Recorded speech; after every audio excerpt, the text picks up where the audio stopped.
তো গাড়িতে যখন চলাচল করে ভাই বোন ঠিক এভাবেই চলাচল করে। আমরা দুইজন বসি সামনে, আর মিশারি আর মিশরাত থাকে পিছনে। আগে মিশারি পিছনে একা বসে থাকতো, এখন এই যে মিশরাত আছে, হ্যাঁ মিশরাতের সাথে নিয়ে বসে থাকে। মিশরাত দাঁড়ায় থাকে, মিশারি বসে থাকে। ঠিক এইভাবে দুই ভাই বোন গলাগলি হইয়া বসে থাকে গাড়িতে। মামা কোথায় যাচ্ছ তুমি আজকে? চুল কাটতে হবে আজকে, চুলগুলা বড় হয়ে গেছে। মিশারিরও চুল বড় হয়েছে, মিশরাতেরও।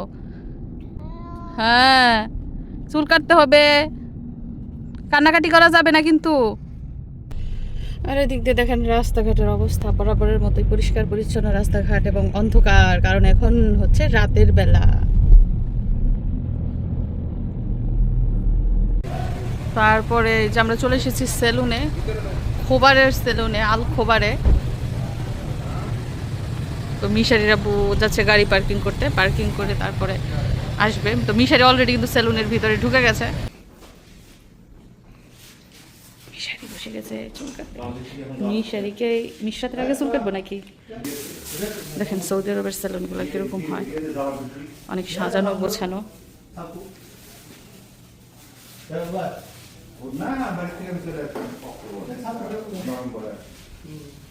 অনেক সুন্দর করে সাজিয়ে রাখে।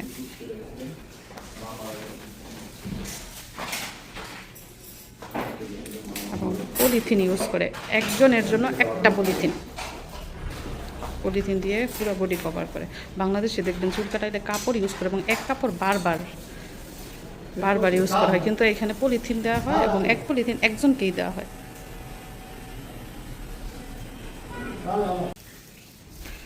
এই পাশ দিয়ে দেখুন ওই যে মিশারির চুল কিন্তু অনেকটাই কাটা হয়ে গেছে। ওরা খুবই মানে এক্সপার্ট, তাদের চুল কাটা অনেক তাড়াতাড়ি হয়।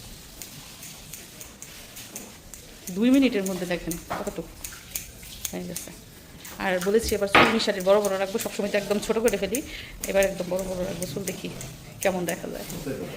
তো আমার ছেলের অনেক গরম, মাথা গরম হয়ে যায়, এই জন্য চুল বড় রাখি না, একদম ছোট করে ফেলি। তবে এবার সিদ্ধান্ত নিচ্ছি চুল বড় বড় রাখবো। আর এই পাশ দিয়ে দেখেন মিশরাত বাইরে দিয়ে হাঁটাহাঁটি করতেছে, কারণ তারও তো মাথা গরম, সেও এক জায়গায় বেশিক্ষণ থাকতে চায় না, দৌড়াতে চায়। এদিক দিয়ে দেখেন মিশরাতকে প্যাকেট করা হয়ে গেছে, তারও চুল কাটা হবে, দেখিয়েছে কেমন করে, মানে সামনে মোবাইল দিয়ে তারপরে চুল কাটা হচ্ছে। কাটো কাটো কাটো মামা।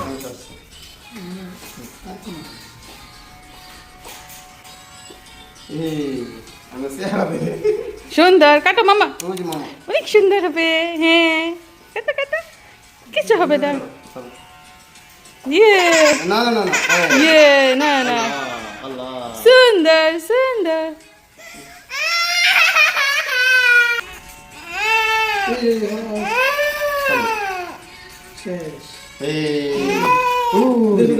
যায় না ও যে মামা,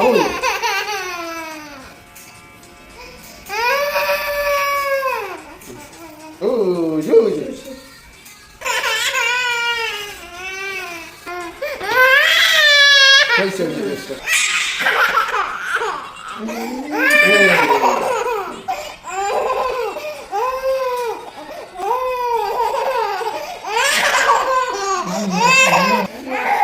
চুল কাটা প্রায় শেষ হয়ে যায়,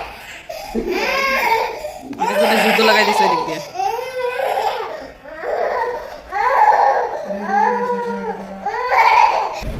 চুল কাটতে আইসা মেয়েটা কাটতে কাটতে হয়রান হয়ে গেছে। এবার নিয়ে ওর জীবনের দ্বিতীয়বার সেলুনে চুল কাটলাম। চুল না কাটলে কি করবো, মানে মাথা বেড়ে গেছে, চুলে ফাঁপড় হয়ে যায়, ঘুমাইলে মাথা ঘেমে যায়, এর জন্য বাধ্য হয়ে চুল কাটাইতে আসছি। আর মেয়ের কি শিক্ষার আল্লাহ, যেমন ওরকে মারতেছে ধরে এরকম করতেছে। আর মিশারি কত শান্তশিষ্ট, ছোটবেলা থেকে সেলুনে বেশি চুল কাটে। হইছে তো মাম্মা, কাটা শেষ, মানে কোন রকম চুল কাটলে কি ছিলাম রে, মানে না পারলে দইটা মারতো মানুষে এরকম। যাই হোক আজকে শপিং করলাম, সাথে ছেলে মেয়েকে চুলও কাটালাম। এখন বাসায় যাবো। আজকের ভিডিওটা নিশ্চয়ই আপনাদের একটু বিরক্ত লেগেছে, কারণ মেয়ে এত কান্নাকাটি করেছে, মানে আমারই মাথা ধরে গেছে। রাতের বেলা আবার এই যে কান্নাকাটি, সারাদিন তো কান্না শুনি, মানে বাইরে বেরোলেও কান্নাকাটি শুনতে হয়, মাথা একদম আমার হ্যাং হয়ে রয়েছে। আজকের মতো বিদায় নিচ্ছি, সবাই ভালো থাকবেন, আল্লাহ হাফেজ।